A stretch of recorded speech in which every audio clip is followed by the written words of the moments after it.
Hey, what's going on? This is Sports Truth. I'm your host, Jordan Harris. Today I want to talk about Florida State. All right, so just a few years ago, Florida State was fighting just to remain relevant. They were fighting just to get a 6-6 record. They were a pretty rough team to watch. Out of nowhere, they went on this crazy long winning streak. They jumped into the playoff conversation. It seemed like out of nowhere. They just had a revamp super quick, one of the quickest turnarounds we've seen. So now we've got to ask ourselves, if they are going to go in the opposite direction just as fast as we saw them go up, right? So they went from here to here in just a few days, it seemed. And now I'm wondering, are they going to go from here to here just as fast? So before we get into the video, first I want to say please like the video, subscribe to the channel.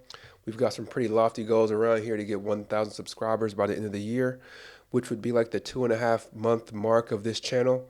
It usually takes about a year to get 1,000 subscribers, but we're wanting to do that in about 2 months, 2.5 months or so. I've seen God do some crazier things, so I do believe it's possible. Please do like the video, like I said. Subscribe to the channel as well. It does not cost you anything. If it did cost you anything, I would not ask you for it. So please do like the video, subscribe to the channel. All right, so let's get into the video.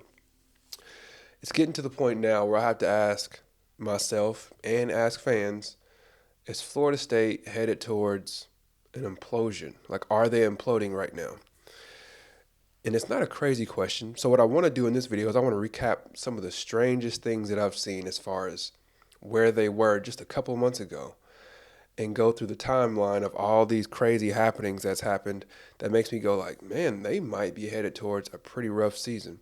So after we do that quick recap, I want to do a prediction on what I think Florida State will look like next year as far as their record goes. Okay? So just a couple of months ago, I went to a Florida State channel on YouTube and I just watched a video that this person who was a Florida State fan, I watched their video. It was right after they beat Miami. I'm obviously a Miami fan. My helmet's right here. I can't lie about that, right? So after they beat Miami, I went and looked at this Florida State channel. The host of this channel, super upbeat, looked like they were ready to take on the world. Like, looked like the hosts were so hyped that they would fight the entire world themselves and maybe even win. They were that hyped up. So then last night, I went to that same channel and watched them, and they looked like they were just about ready to jump off the nearest bridge. They looked like their dog just died. They were about to go to a funeral. It looked horrible. And I'm like, what happened from just a couple of months ago when they beat Miami, just a few weeks ago, to today? So let's go through that real quick, okay? So first, Jordan Travis gets hurt, right? It was the game before Florida. So they were right there at the end of the season. Jordan Travis gets hurt, tears his leg up, right? Um, and then Florida State ended up limping along, and they beat Florida. Tate Rodemaker was the quarterback. He ended up getting a concussion in that game. They did not look great during that game, right? They didn't look great, but they did get the W. Then all of a sudden, just before the conference championship game, just before the ACC championship game, started getting word leaking out that maybe their quarterback, Tate Rodemaker, maybe he was a little banged up is all they kept saying. I'm like, okay, I don't know what that means. You know, like he might not actually play. And I'm like, that's weird. So then they say he's got a concussion. And I'm thinking, oh, okay, so he's definitely not going to play. He's not going to play because they don't play around with that. So he ends up not playing. They bring in a freshman quarterback who was a third string to play against Louisville. I don't remember how many yards he had passing, but I think it was 55 yards passing against Louisville in the championship game. They ended up winning the game, but it was super sloppy. It was 3-0 or 3-3 for a long time. Super sloppy game. Didn't go well for Florida State, but they got the W. People all over the country, after that, people all over the country were saying, yeah, Florida State went undefeated. They'll probably get into the playoffs. But everybody was scared that they would see another blowout in the playoffs like we saw the year before in the championship. I was one of those guys. So, playoff committee ended up leaving Florida State out mainly because their starting quarterback, Jordan Travis, was injured. And people were saying, you know, like, sure, Florida State went undefeated, but we're not putting the most deserving team in. We're putting the best four teams in. And it was pretty obvious to me and a whole lot of people across the country that Florida State without Jordan Travis, was definitely not one of the top four teams or the best four teams in the country. It was pretty clear to see that. I honestly believe with Jordan Travis, they still would have been not as good as probably four or five teams. So I think with Jordan Travis, they're probably the sixth or seventh best team in the country. That's just my thoughts, though, just my opinion. Okay, so then all of a sudden we started hearing like, well, Tate Rodemaker's coming back. We should have been able to play in this playoff because Tate Rodemaker's coming back. So he would have made us maybe the fourth best team. We're not going to start our third string quarterback in the playoffs. Tate's going to be back. He's really good. He's going to be back. I'm like, okay. I really wasn't buying that because he didn't look very good to me against Florida. So I was like, okay, whatever. All right. So then Florida State gets, instead of getting to the top four in the playoffs, they end up being right outside the top four, and their matchup is against Georgia. And I was thinking, that's rough. So to get put outside the top four, and you have to play against the team that won the last two championships, that was a tough draw, real tough, right? So then, right after that, Florida State gets news, or news starts leaking out, as it typically does, of players who are leaving the organization, leaving the program for one reason or another. So first, you got Verse, probably the best player on the team, defensive end. He announced he was leaving, right? He's getting out of there, going to the NFL, which, I mean, that's the right decision because the dude was balling out this year and the year before that. So since he left, he's obviously taking his NIL money with him, right? So with his NIL money being free, there are people on the team saying, well, if Verse was making $1 million, I want to make that $1 million now. And you got people like Patrick Payton, who came out, and apparently this is just the word, he came out and he was like, that $1 million or so that Verse was making, I want to make that now. I need to be paid that money because I'm going to be the next guy up. I'm going to be performing like Verse was. And when Florida State said, nah, bruh, that's not for you, he said, okay, cool. I'm transferring. I'm getting out of here. So Patrick Payton, first person I heard that was just leaving out of nowhere. And I was like, that's weird. So right after that, Rodney Hill, backup running back, the word is that he requested $500,000, so $500,000. They denied that request, so he's gone. Right after that, Florida State, we're all, everybody's in this push to get as many recruits signed on National Signing Day as possible. Everybody's putting forward all this momentum trying to get these players signed. And Florida State had just flipped Armando Blunt from Miami. So that was a big get for them. Huge, huge turnaround because he's a five-star defensive lineman. Really big get for them. And then what happens on National Signing Day? Armando Blunt flips back from Florida State to Miami. So big loss from Florida State there, right? So first Verse leaves, Patrick Payton leaves, Rodney Hill leaves, and then they lose Armando Blunt. Tough deal. All right, so then, like I said, they're playing Georgia. Georgia is who they got lined up. They got to play against Georgia in their bowl game. And it was a really good opportunity, I think, and it still is a good opportunity for Florida State to go in there, beat Georgia, which I think they have no chance in this world, to be honest with you. They have an opportunity to go and beat Georgia and then say, see, y'all should have put us in the playoffs because we are good enough to beat these teams. We are good enough to compete. Our defense is good enough to carry us to a championship. That is what they could do, right? But then all of a sudden we started hearing about players opting out. And this is a new thing that people do now. It's just a part of the game now that we all got to get used to. But this is not just one player. This is not just a bunch of people who are transferring that were backups that's opting out. These are prime players for Florida State that's backing up. So we've got Trey Benson, running back, who's not going to play. Johnny Wilson, who's not going to play, which Johnny Wilson, real tall receiver, I think he is no good. I think he is super overrated. He drops a bunch of footballs. I don't think he's very good. I think he is highly overrated. And I believe any football team in the NFL that drafts him is going to be highly disappointed. And I don't think he's going to last.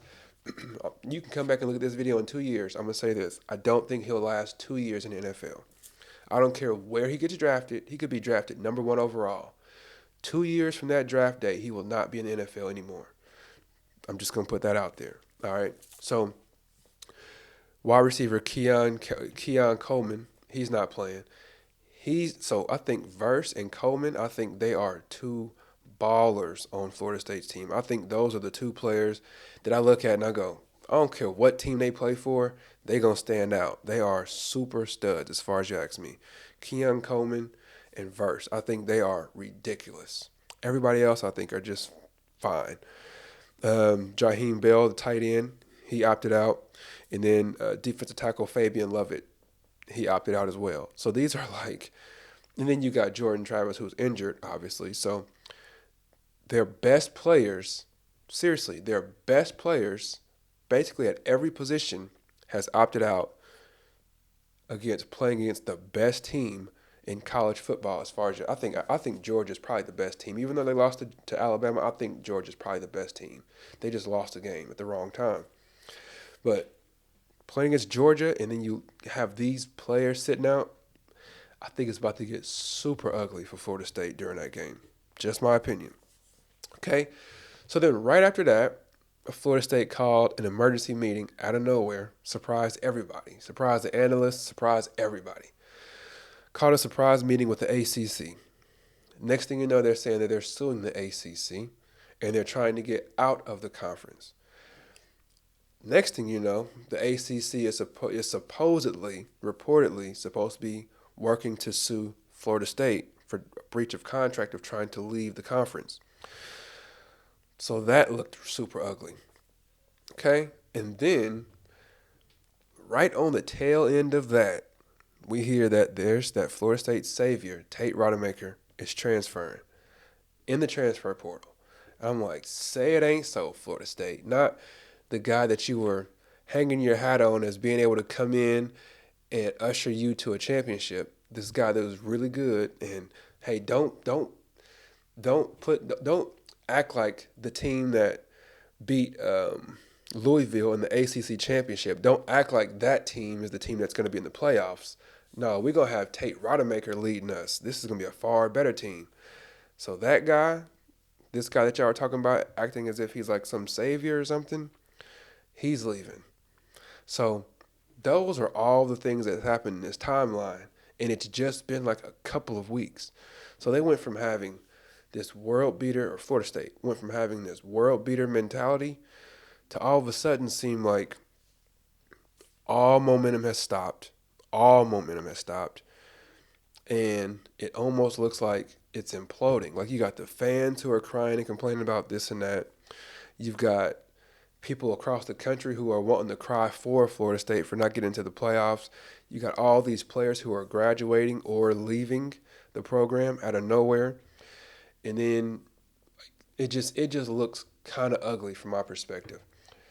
I think in college football, momentum is everything. And that's why I think bowl games are more important than people think. If you can take a win into the offseason, you can show some of those recruits who have been on the fence, you can show them that you've actually got some positive things going on in your program, and it might make them sign, right? So it looks to me like Florida State's momentum has completely stopped. And if I'm predicting what I think they're going to do next year, some of y'all are probably gonna kill me for this, but I would not be shocked if Florida State ended up going, if they ended up losing 5 to 7 games next year. So if they went 7-5, I wouldn't be shocked. If they went 5-7, I would not be shocked at all. I'd be like, yep, sounds about right. I think a lot of their leading talent and a lot of the players they leaned on will be gone. Like Keon Coleman was a problem for everybody they played against. Matchup problem for everybody. Whether he was wide out doing a jump ball in the end zone or he was doing punt returns. Like he was a problem everywhere. And then you got Jordan Travis, the player that Florida State was dying to turn into like Tim Tebow. They were just trying to like make him like this mythical being or something. I don't know. But he's leaving the program too. So now you've got to hope and pray that you get Cam Ward to come play for Florida State.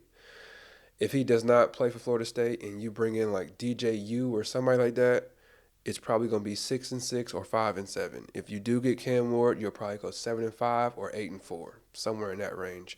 But this dominant run that I've seen that we've all watched Florida State go on, that's been super impressive. You can't deny it. It's been super impressive. I am certain that that run is over. It's over. I do think that they'll go anywhere between 7-5 and 5-7 next year. And am I a Miami fan? Yes, I am. But I'm also an adult who's a professional who knows how to be, I wouldn't say optimistic, but I can at least be objective, right? Um, Whenever I remember watching that Jameis team, they ended up winning the whole thing a few years ago. And when I watched that team, it was no denying it. Like I looked at them, I was like, Jameis is a freshman, but he is killing it. Like he is hitting every read he's supposed to hit, making every pass he's supposed to make. They had deep targets. They had people they could throw it up to, like Kelvin Benjamin in the end zone. They had all these different weapons everywhere. They had multiple running backs they could put in there. They had, you know what I'm saying? Dalvin Cook is running the ball. They got a fast running back. They got a strong running back. They got a tall receiver over here. They got a lightning receiver over there. They've got corners all over the place on the defensive end. They got defensive linemen. They just looked like the best team in college football. Just looking at them from an objective perspective. It was no denying that. I look at this team that they just played, this team that just finished this year, they would get killed by that Jameis team. They would lose like 17 to 21 points by that Jameis team. And I don't think anybody really can deny that. So that's why when people talk about them getting into the playoffs, and I'm sitting there saying, this Florida State team is not that good. That's why I'm saying that. I look at that Jameis team, they were really good. That Jameis team would probably win the championship this year. They would probably beat Alabama and Georgia and all of them because they were that good. This team just doesn't compete with that team. Not on paper, not on the field, any way possible. Okay, so curious to know what y'all think, man. What do you think Florida State's record is going to be next year? And I know there's a whole lot of things that's out there still. There's potential quarterbacks that they could sign. There's potential transfers that could come in. But just as far as their momentum, let me know what you think Florida State would finish next year as far as their total record. I'm saying between 7-5 and 5-7. I'm gonna go ahead and stick to one because that's 3 different records that it could be. So I'm gonna go ahead and say that I think they'll finish 6-6 next year. That's what I'm gonna go on the record and say. Really curious to know what y'all think about that. Do you think they'll go 12-0 again? Do you think they'll go 0-12? What's your thoughts? Let me know. Please do like the video, subscribe to the channel. As I always say in the video, you could be anywhere in the world, but you're here with me, and I really appreciate that. God bless. Take care. Peace.